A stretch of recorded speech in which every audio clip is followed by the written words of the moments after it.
नमस्कार शेतकरी मित्रांनो. आज आपल्यासाठी एक खूप मोठी आणि महत्त्वाची बातमी आहे. म्हणजे बघा, ज्या गोष्टीची आपण इतके दिवस वाट पाहत होतो ना, ती गोष्ट अखेर घडलीये. हो, पीक विम्याचे पैसे आता खात्यावर जमा व्हायला सुरुवात झालीये. चला, तर मग याबद्दल सगळं काही सविस्तरपणे जाणून घेऊया.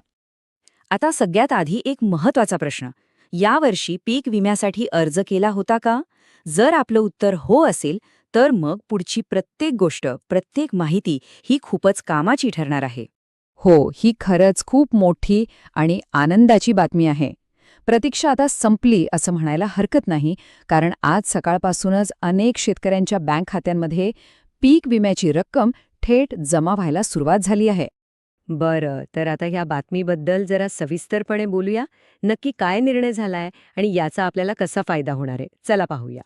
एक गोष्ट लक्षात घ्यायला हवी की ही मदत काही अचानक आलेली नाहीये. पिकांच्या नुकसानीमुळे जो काही फटका बसला होता, त्यातून सावरण्यासाठी सरकारने पीक विमा योजनेच्या अंतर्गत एका मोठ्या निधीला मंजुरी दिली आहे. म्हणजे ही एक विचारपूर्वक आणि नियोजित केलेली मदत आहे.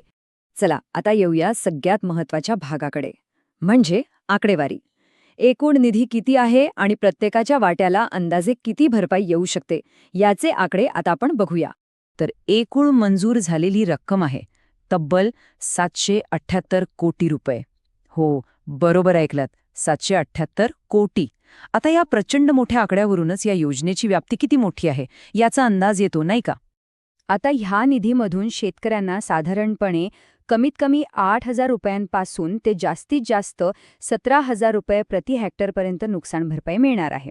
पण इथे एक गोष्ट लक्षात ठेवणं गरजेचं आहे की आपापल्या जिल्ह्यानुसार, पिकाच्या प्रकारानुसार आणि नुकसानीचं प्रमाण किती होतं यावर ही रक्कम प्रत्येकासाठी वेगवेगळी असू शकते. बरं, आता साहजिकच एक प्रश्न मनात येतो की ही मदत नेमकी मिळणारा कोणाला? म्हणजे यासाठी पात्र कोण कोण आहे? चला, तर मग पात्रतेचे निकष एकदम सोप्या भाषेत समजून घेऊया. हे निकष अगदी सरळ आणि सोपे आहेत. पहिलं म्हणजे खरीफ किंवा रब्बी या दोन्हीपैकी कोणत्या तरी हंगामासाठी विमा उतरवलेला असला पाहिजे. दुसरं, पिकाच्या नुकसानीचा पंचनामा पूर्ण झालेला असावा. आणि तिसरं आणि सगळ्यात महत्त्वाचं म्हणजे विमा पॉलिसी सक्रिय असणं आवश्यक आहे. या 3 गोष्टींची पूर्तता झाली की झालं. ठीक आहे, पात्रतेचे निकष तर समजले. पण आता सगळ्यात मोठा प्रश्न जो सगळ्यांच्याच मनात असेल की आपल्या खात्यात पैसे आलेत की नाही हे तपासायचं कसं? तर काळजी करू नका, त्यासाठी 2 अगदी सोपे मार्ग आहेत. सगळ्यात सोपा आणि पहिला मार्ग म्हणजे बँकेशी जोडलेल्या मोबाईल नंबरवर आलेला मेसेज चेक करणे. पैसे जमा झाले असतील तर बँकेकडून नक्कीच SMS आला असेल. आणि दुसरा मार्ग म्हणजे थेट बँकेत जाऊन आपलं पासबुक अपडेट करून घेणं. या दोन्ही पद्धतींनी आपल्याला लगेचच खात्री करता येईल. तर हे झाले आकडे आणि प्रक्रिया. पण या सगळ्याच्या पलीकडे जाऊन थोडा विचार करूया की या मदतीचा आपल्या शेतकरी मित्रांच्या आयुष्यावर नेमका काय परिणाम होणार आहे. खरं तर पिकांच्या नुकसानीमुळे अडचणीत सापडलेल्या हजारो शेतकरी कुटुंबांसाठी हा निधी म्हणजे एक खूप मोठा आर्थिक आधार आहे. एका कठीण हंगामानंतर पुन्हा नव्या उमेदीने उभं राहण्यासाठी ही मदत नक्कीच बळ देणारी ठरेल.